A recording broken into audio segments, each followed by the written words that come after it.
Bonjour, Yann Philippe pour infrarouge.photo. Nous revoilà pour un nouveau tutoriel sur le traitement d'une photographie infrarouge à 665 nanomètres. Cette fois encore, nous allons travailler sur une photographie prise par Pierre-Louis Ferrer. Il s'agit donc d'un paysage avec un lac, un horizon boisé et un ciel nuageux. Les couleurs sont très vives, très saturées et nous allons voir la meilleure méthode sur Photoshop pour arriver à un tel résultat. Une fois encore, vous n'aurez besoin que de Photoshop. En revanche, pour le développement du fichier, il est préférable d'avoir la version CC 2015 afin de pouvoir appliquer 2 fois les paramètres de développement de Camera Raw. C'est parti. Commençons par ouvrir notre fichier RAW. Donc une fois encore, il s'agit d'un CR2. Nous voici dans la fenêtre de développement de Camera Raw. La balance des blancs est déjà au minimum possible. On va donc faire comme d'habitude, c'est-à-dire ouvrir d'abord notre image en tant qu'objet en appuyant sur la touche Shift. Puis dans un second temps, nous allons utiliser le filtre Camera Raw afin de pouvoir aller plus loin dans notre correction de la balance des blancs. Pour cela, j'utilise donc ma pipette grise comme à l'accoutumée et je viens effectuer ma balance dans les zones neutres, enfin que je souhaite neutres de l'image. Donc ici, dans notre cas, on peut tenter la végétation ou les nuages. Voilà. Dès le développement, j'affine mes paramètres afin de regagner un peu de matière. Et voilà, je valide. Nous continuons immédiatement avec le mélangeur des couches, avec les paramètres classiques, c'est-à-dire une inversion de la couche bleue et de la couche rouge. Je place mon rouge à 100%, mon bleu à 0% dans la couche bleue, et dans ma couche rouge, mon rouge à 0% et mon bleu à 100%. À ce stade de la retouche, je vais devoir aplatir mon visuel. Alors c'est que pour le tuto, hein, vous n'êtes pas obligé de le faire. Je vais donc travailler en destructif parce qu'il faut que je vous montre quelque chose. Pour cela, je fais donc calque, aplatir l'image, et voilà, j'ai aplati mon image. Je me retrouve uniquement avec l'arrière-plan. Nous allons essayer de contraster cette image avec une méthode un peu particulière. Je vais passer par le mode Lab. Alors qu'est-ce que le mode Lab ? Un peu de théorie. Voilà les principaux espaces de couleurs utilisés en photographie. Alors, on voit le mode sRGB ou sRVB en français, G étant le vert, donc rouge, vert, bleu. Ça, c'est le mode de couleur affiché par la plupart de vos écrans, que ce soit smartphone, tablette, écran d'ordinateur, etc. Les images affichées sur vos navigateurs internet comme Chrome, Internet Explorer, Firefox, etc. sont affichées via ce mode sRVB. Donc on s'aperçoit que c'est un mode qui est plutôt restreint. Il est confiné dans ce triangle. Donc certaines couleurs, par exemple celle-ci, là, ne peut pas être affichée en sRVB. La couleur qui sera affichée est la couleur la plus proche dans les limites du triangle, c'est-à-dire celle-ci. Ensuite, nous avons un profil plus grand, qui est l'Adobe RVB. C'est le profil que vous utilisez généralement pour travailler vos images. C'est un profil de post-production. On l'utilise sous Photoshop. Alors, il est à savoir que le profil Adobe RVB est difficilement affichable sur la plupart des écrans. Donc la majorité des écrans que vous trouverez dans le commerce n'affichent pas 100% du profil Adobe RVB. Les meilleurs écrans, c'est-à-dire de marque Eizo par exemple ou Quato, ne vont afficher que jusqu'à 99% du profil Adobe RVB. Donc au-delà, vous avez le mode Lab, qui est un espace de couleur du coup plus théorique, puisqu'on ne peut pas l'afficher en entier. En revanche, travailler en mode Lab va nous permettre d'effectuer, au même titre que le 16 bits, des grosses modifications colorimétriques sur notre image, sans perte d'information et sans détérioration. Donc afficher une image en mode Lab, ça n'a pas grand intérêt, puisque vous n'aurez pas la possibilité de restituer l'ensemble des couleurs visibles. En revanche, travailler notre image, effectuer des corrections sur celle-ci grâce au mode lab, va nous permettre d'aller beaucoup plus loin dans les modifications qu'on peut y apporter. Donc fin de la parenthèse sur le mode lab. Petite démo. Je vais vous montrer de ce pas la différence entre une même opération appliquée en mode RVB et en mode lab. Donc pour cela, je vais faire image dupliquer. Je valide. Et j'aurai donc cette fois 2 fois mon image. D'accord? Sur la nouvelle, donc ma copie que je viens de créer, je vais la passer en mode lab. Image, mode, couleur lab. Je valide. Donc a priori, pour l'instant, quand je passe d'une image à l'autre, vous ne voyez aucune différence. Je vais effectuer cette fois-ci la même modification sur l'image de gauche et l'image de droite. Donc je commence par celle de gauche. Je duplique mon arrière-plan, CTRL, commande sur Mac, J, et je change le mode de fusion du nouveau calque créé en mode incrustation, ce qui aura pour effet de contraster mon image. J'effectue exactement la même opération sur l'image passée en mode lab. Donc CTRL, commande J, incrustation. Alors, à première vue, pas de grosse différence. Et pourtant, passons de l'une à l'autre. Voilà. Vous vous apercevez qu'on conserve beaucoup plus de détails dans les couleurs avec le mode lab. L'effet a été effectué de façon beaucoup plus douce en conservant plus d'informations. Donc je vais pouvoir, à partir de cette base, pousser mon image beaucoup plus loin en post-production sans perte de détails, d'informations de couleurs, etc. Donc voilà l'avantage du mode lab. On va à présent donc effectuer cette opération sur notre image en mode lab.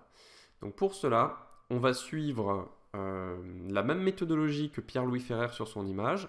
Pour ceux et celles qui voudraient des informations complémentaires ou suivre pas à pas les étapes que je vais vous énoncer, vous pouvez vous rendre sur le lien qui s'affiche en bas de l'écran, directement sur le site de Pierre-Louis, pour avoir toutes les infos.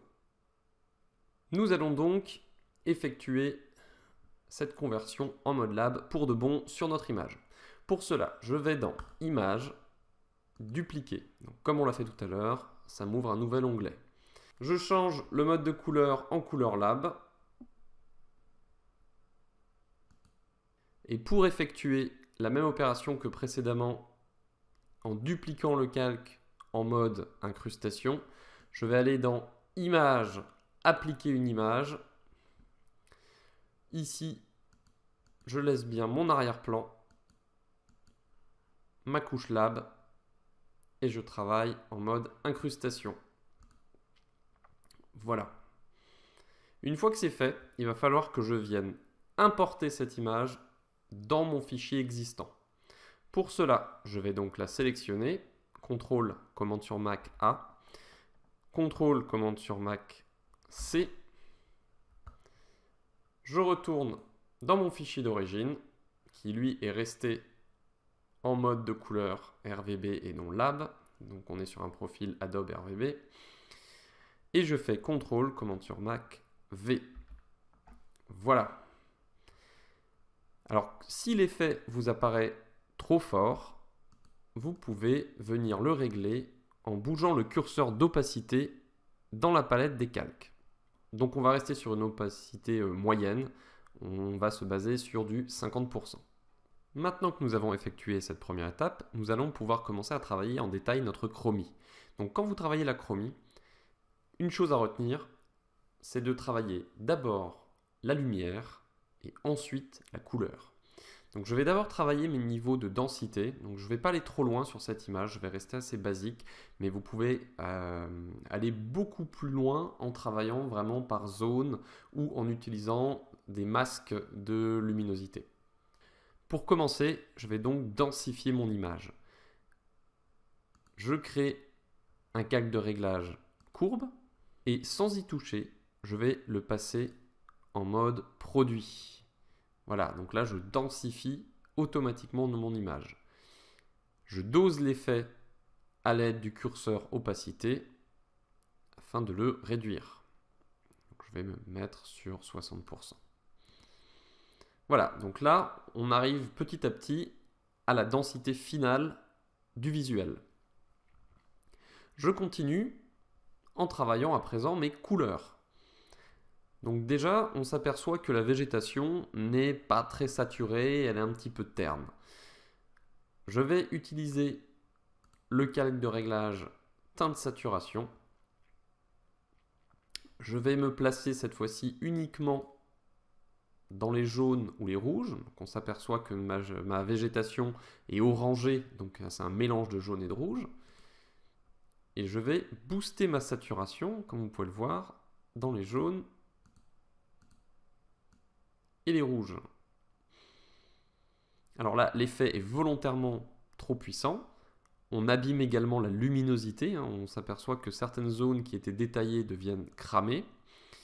Pour pallier à cela, je change mon mode de fusion en mode couleur pour n'appliquer que la couleur de ce réglage sans toucher à la luminance. Donc vous avez vu la différence? Je passe du mode normal au mode couleur. De même, je peux venir doser cet effet toujours grâce au curseur d'opacité. Continuons à présent avec le ciel et l'eau. Donc là, on n'est plus dans des composantes rouges et jaunes, on est dans des composantes bleues et cyan. Je crée un second calque de teinte saturation. Donc évidemment, vous pouvez faire tout ça sur le même calque, mais pour la démo, j'en crée un nouveau.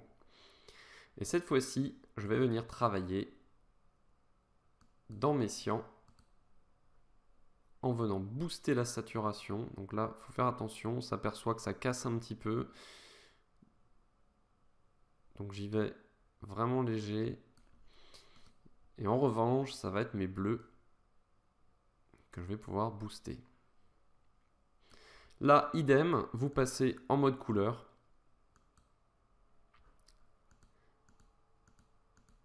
Et ça vous permet de ne pas trop abîmer les détails de votre image. Donc là, je viens affiner vraiment mon ciel en lui donnant la teinte que je souhaite. Vous voyez qu'on peut la faire aller en bougeant la teinte plus vers un cyan ou plus vers un magenta. Donc là, c'est vraiment à votre bon goût.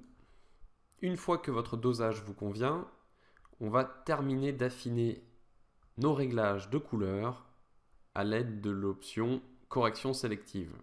Vous la trouverez dans les calques de réglage. Donc, je vais choisir correction sélective. Voilà. Donc à partir de là, dans la liste déroulante, vous allez pouvoir choisir une des composantes de votre image, rouge, jaune, vert, cyan, bleu, etc. et venir agir sur les curseurs pour ajouter une dominante dans chacune de ces couleurs. Donc dans ma végétation qui contient, on l'a vu, du rouge et du jaune, je vais pouvoir venir affiner, doser mes réglages de couleurs. Donc si je choisis le jaune, je vais pouvoir mettre plus de rouge dans mes jaunes. Pour mettre plus de rouge dans mon jaune, je baisse les cyans, qui est la complémentaire, et vous voyez que j'ajoute du rouge à mes jaunes. Je peux également ajouter du jaune à mon jaune, donc ça va renforcer mon jaune. Et je peux également venir toucher les noirs, ce qui va venir redensifier un petit peu ma végétation.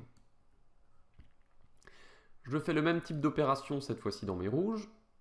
Et dans mes rouges, je peux venir ajouter du rouge, ajouter également du jaune, et je peux, toujours pareil, venir toucher les noirs. Donc on s'aperçoit que le reflet, cette fois-ci, devient bien dense. Donc là, une fois de plus, c'est libre à vous d'affiner comme bon vous semble. Donc cette image manque un petit peu d'équilibre pour une raison assez simple, c'est que en densifiant initialement le visuel grâce à la courbe, la surface de l'eau, la réflexion, a été trop assombrie. Donc on s'aperçoit que si je désactive ce calque, on retrouve un petit peu de matière dans l'eau.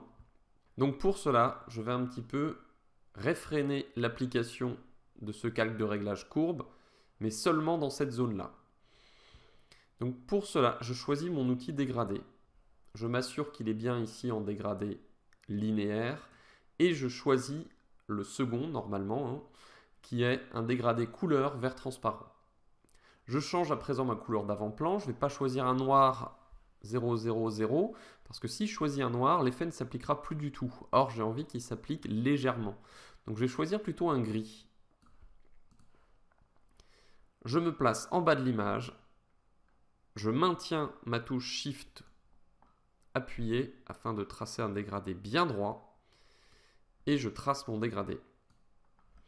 Voilà, ça me permet de limiter l'application de l'effet. Dernière chose que je souhaite corriger dans cette image, c'est mon plan d'eau qui a une dominante un petit peu trop magenta par rapport au ciel. Et pour cela, je vais utiliser l'outil teinte saturation. Donc, teinte saturation en calque de réglage. Je me place dans les bleus et je viens faire varier la teinte du plan d'eau jusqu'à ce qu'il corresponde au ciel. Sauf que là, l'effet global, comme vous pouvez le voir, il s'applique à l'ensemble de l'image. Cette fois-ci, je vais donc masquer l'application de l'effet à la partie haute de l'image. Pour cela, vous pouvez utiliser l'outil sélection. Je vais choisir un contour progressif de 100 pixels.